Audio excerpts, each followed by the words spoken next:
તો સુરતથી અન્ય મહત્વના સમાચાર સામે આવી રહ્યા છે, જ્યાં સુરતના ઓલપાડના સાયણમાં 14 વર્ષના સગીરની હત્યા કરવામાં આવી છે। કાશી ફળિયા વિસ્તારનો આ બનાવ છે, જ્યાં ગળાના ભાગે તીક્ષ્ણ હથિયાર વડે હત્યા કરવામાં આવી છે। ત્યારે અજાણ્યા ઈસમોએ હત્યા કરી ફરાર થઈ ગયા હતા, જ્યાં પોલીસે ઘટનાસ્થળે પહોંચી તપાસ હાથ ધરી છે। તો મહત્વના સમાચાર સામે આવી રહ્યા છે, સુરતના ઓલપાડથી સુરત ઓલપાડના સાયણમાં 14 વર્ષના સગીરની હત્યા કરી દેતા ચકચાર મચી ગઈ છે। ત્યારે કાશી ફળિયા વિસ્તારનો આ બનાવ છે, જ્યાં 14 વર્ષના કિશોરની તીક્ષ્ણ હથિયારના ઘા ઝીકી હત્યા કરવામાં આવી છે। અજાણ્યા ઈસમો દ્વારા આ હત્યાને અંજામ આપવામાં આવ્યો છે। અજાણ્યા ઈસમોએ હત્યા કરી ત્યાંથી ફરાર થઈ ગયા હતા।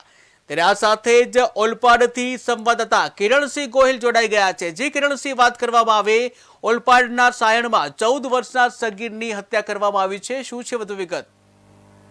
જી બિલકુલ, ઓલપાડનું જે સાયણ વિસ્તાર છે, સાયણ વિસ્તારનો જે કાશી ફળિયું આવેલું છે, પોલીસ સ્ટેશન નજીકનો પાછળનો ભાગનો વિસ્તાર છે, ત્યાં નજીવી બાબતે જે સગીર વયનો જે યુવક હતો તેની સાથે એક અન્ય યુવકનું બોલાચાલી થઈ હતી। નજીવી બાબતે બોલાચાલી થતા જે આરોપી છે તેને સગીર યુવકના ઘરે ચપ્પુના ઘા મારી દીધા હતા અને લોહી લુહાણ હાલતમાં ત્યાં ડરી પડ્યો હતો। અને ત્યારબાદ પોલીસ છે તે ઘટના સ્થળે પહોંચેલી, સ્થાનિકોના ટોળા ત્યાં દોડી આવ્યા હતા અને જે સગીર છે તેને હોસ્પિટલ પહોંચાડે ત્યાં જેનું મોત થઈ ગયું હતું।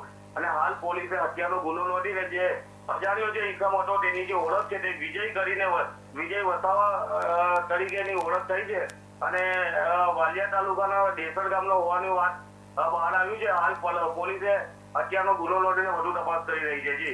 જી કિરણસિંહ, સમગ્ર માહિતી બદલ આભાર। ત્યારે સુરત ઓલપાડના સાયણ ખાતે 14 વર્ષના સગીરની હત્યા કરવામાં આવી છે। તીક્ષ્ણ હથિયાર વડે હત્યા કરવામાં આવી હતી, જ્યાં કાશી ફળિયા વિસ્તારનો બનાવ હતો। ત્યારે અજાણ્યા ઈસમોએ હત્યા કરી ત્યાંથી ફરાર થઈ ગયા હતા। જોકે પોલીસે ઘટનાસ્થળે પહોંચી આગળની તપાસ હાથ ધરી છે।